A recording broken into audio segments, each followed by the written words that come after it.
அடுத்து சாப்பிட்டு முடிச்சதும் கைத்தற இந்த ஆள் குரூப்போட வேன்ல ஏறி ஊரை சுத்த கிளம்பிடுறான். தம்பி எதை நினைச்சு பயப்படாத, நாங்க எல்லாம் உன்னோட ஃப்ரெண்ட்ஸ் தான். இந்த தண்ணியை குடிச்சு கொஞ்சம் ரிலாக்ஸ் ஆகணும் ஒரு வாட்டர் பாட்டில கொடுக்க, அதை வாங்கி இவனு குடிச்சிடறான். ஆமா, நீங்க எல்லாம் எங்க தங்கி இருக்கீங்க? காம்ப்ளெக்ஸ் டீன்னு இங்க பக்கத்துல ஒரு பில்டிங் இருக்கு, நாங்கெல்லாம் அங்கதான் தங்கி இருக்கோம். அந்த இடத்த பத்தி இங்க இருக்க எல்லாருக்கும் ரொம்ப நல்லாவே தெரியும்னு சொல்ல, திடீர்னு கைத்தற ஏதோ ஒரு அமானுஷமான விஷயத்தை ஃபீல் பண்ணி பயத்துல நடுங்க ஆரம்பிச்சிடறான். நான் சொல்ல போறதை கேட்டா உங்களுக்கு கொஞ்சம் வினோதமா தோணும், ஆனா எனக்கு பேய்களை உணர்ற பவர் இருக்கு. இப்ப இந்த இடத்துல என்னால ஏதோ ஒரு அமானுஷமான சக்தி இருக்கதை உணர முடியுது. ஓ, அப்படியா? அப்ப உனக்கு அருமையான கதை ஒண்ணு சொல்றேன் கேளு. நம்ம காலேஜ்ல ஒரு தற்கொலை கிளப் இருக்கு. அந்த குரூப்ல உள்ள கிறுக்கனுங்க எல்லாம் நார்மலா இருக்க மாதிரியே நடிச்சு பார்க்கறதுக்கு ரொம்பவே நல்லவனுங்கள போலவே இருப்பானுங்க. ஆனா காலேஜ்ல வெல்கம் பார்ட்டி பண்ற நாள் வந்ததும் கூட்டமா சேர்ந்து போய் மொத்தமா தூக்கு போட்டு தொங்கி செத்தே போயிருவானுங்க. அட என்னங்க சொல்றீங்க? இது மட்டும் உண்மையா இருந்திருந்தா இந்நேரம் நம்ம காலேஜ் பேர் கெட்டு போய் மொத்த அகாடமியும் எப்பவோ க்ளோஸ் பண்ணிருப்பாங்களே.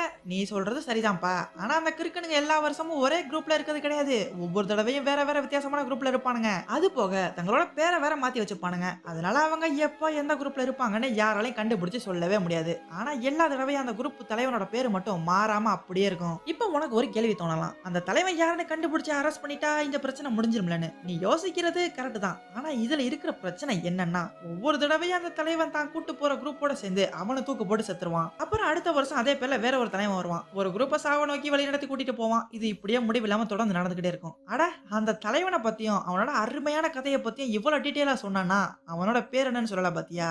அவன் பேரு நகாயாமா. யோ, என்னையா சொல்லிட்டு இருக்க? உன்னோட பேரு நாகயாமா தானே? பதட்டத்தோட கேட்டுட்டு அப்படியே மயங்கி விழுந்துடுறான். ஏன்னா இந்த ஆளு கைத்தொருக்கு குடிக்க கொடுத்த தண்ணியில மயக்க மருந்து கலந்து கொடுத்திருக்கான். அப்படியே அந்த பக்கம் யாயை ஸ்பை கேமரா வழியா இவனோட மூஞ்சியை பார்த்து இந்த ஆளுக்கு பேய் பிடிச்சிருக்குன்னு கண்டுபிடிச்சிடறா.